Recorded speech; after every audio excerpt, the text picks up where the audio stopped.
যখনই সেবাশ্রয়ে চিকিৎসা করতে উনি যেতেন, সেই সময় ওনার mobile phone, pen, belt, pocket থেকে মানি ব্যাগ, কয়েন সব সরিয়ে নেওয়া হতো। এটা নাকি ধারাবাহিকভাবে ঔপচারিক সবাইয়ের ক্ষেত্রে করা হতো। তো এই নিয়মটা আমি বুঝতে পারলাম না। এতই যদি সন্দেহভাজন হয়ে থাকে রোগীর পরিবার সাংসদের কাছে বা ডাক্তারবাবুদের কাছে সেবাশ্রয়, তাহলে এটাকে সেবা বলা হয় না, আশ্রয় তো নই। সেবাশ্রয়ে যে পরিকাঠামো ছিল সেগুলো সন্দেহজনক। সেখানে আল্ট্রাসোনোগ্রাফি মেশিন নিয়ে যাওয়া হয়েছিল বিনা অনুমতিতে, এক্স-রে মেশিন নেওয়া হয়েছিল রেডিয়েশন সেফটির অনুমতি ছাড়া। এগুলো কারা করেছে, কবে করেছে, কোথায় কোথায় গিয়েছিল, সব নিরীক্ষে আমরা বিচার করব। যা যা জিনিস পাবো তথ্য প্রমাণ তার তদন্ত হবে, এবং যেখানে যেখানে যেরকম ভাবে আইনত বিচার দেওয়া উচিত সেগুলো দেওয়া হবে। বড় লিফলেট হয়েছে, লিফলেটের প্রথম পাতা এবং শেষ পাতা এবং ভেতরের পাতা সবই তো ভগবানের মতো বড় চেহারায় অভিষেক বন্দ্যোপাধ্যায়, তার থেকে একটু ছোট চেহারায় মাননীয় প্রাক্তন মুখ্যমন্ত্রী মমতা বন্দ্যোপাধ্যায়। এই বুকলেটটা দেখে মনে হলো যে ওনারা তো এটাকে ছাপিয়ে গেছেন অভিষেক বন্দ্যোপাধ্যায়। মমতার চেহারাটা ছোট, অভিষেক বন্দ্যোপাধ্যায়ের চেহারাটা বড়। আমরা ওনার কাছে লিফলেট আছে, দেখেও নিতে পারেন, প্রেসক্রিপশনে সব ওরকম।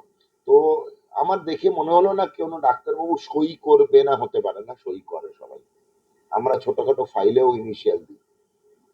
অবাক লাগলো। হাত জোর করে স্বাস্থ্যমন্ত্রী বলছে এগিয়ে আসুন, সমাজকে বাঁচান, রুগীগুলোকে বাঁচান, দোষীদের দোষী সাব্যস্ত করতে আমাদের পাশে আসুন, সহযোগিতা করুন।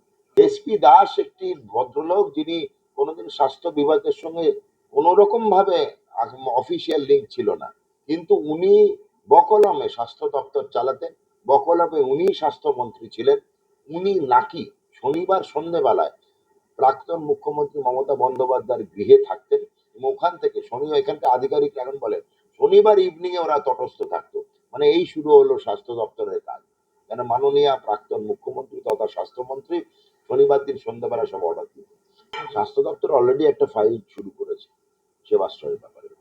তো সেটা ইনকোয়ারি কমিটিও তৈরি হবে। মাননীয় মুখ্যমন্ত্রী শুভেন্দু অধিকারীর সঙ্গে আমি কথা বলেই সব শুরু করব। কিছুটা প্রিলিমিনারি কথাও হয়েছে স্যারের সঙ্গে। অনারেবল চিফ মিনিস্টার আমাকে বলেছেন যে শুরু করতে, উনি নিজে পর্যবেক্ষণ করবেন। মাননীয় মুখ্যমন্ত্রীকে প্রত্যেক ধাপে আমি জানাবো, জানানোর দায়িত্ব আমার। তো কতটা কি এগোচ্ছে, কি কি তথ্য পাচ্ছি, প্রমাণ পাচ্ছি, সেগুলো জানানো হবে। খুব স্বচ্ছতার সঙ্গে তদন্ত হবে। পশ্চিমবঙ্গের জনগণকে নির্বাচনের একটি প্রক্রিয়ার মাসুল দিতে হচ্ছে, যেটা ক্ষুদ্র নির্বাচনী লাভের জন্য সাংসদ অভিষেক বন্দ্যোপাধ্যায় করেছেন। মাননীয় প্রাক্তন মুখ্যমন্ত্রী মমতা বন্দ্যোপাধ্যায়ের আশীর্বাদ ধন্য অভিষেক বন্দ্যোপাধ্যায় এগুলো করেছেন। উত্তর তো জনগণকে দিতেই হবে। পুরোটাই নাটক। নির্বাচনী প্রক্রিয়ায় একটা লাভ, নির্বাচনী রাজনীতিতে একটা তুরুপের তাস, এবং বলিকে রুগী জনগণ। ওনার নির্বাচনী লাভের জন্য মাসুল দিয়েছে পশ্চিমবঙ্গের জনগণ। অনেক সরকারি ডাক্তার এই প্রকল্পটার সাথে যুক্ত ছিলেন, লিস্টটা দিন, আমরা জানি, কিন্তু কেউ লিস্ট পাচ্ছি না। তো কারুর কাছে যদি লিস্ট থাকে দয়া করে আমার কাছে পাঠান। আমার একটা অনুরোধ, সহযোগিতা, এগিয়ে আসুন।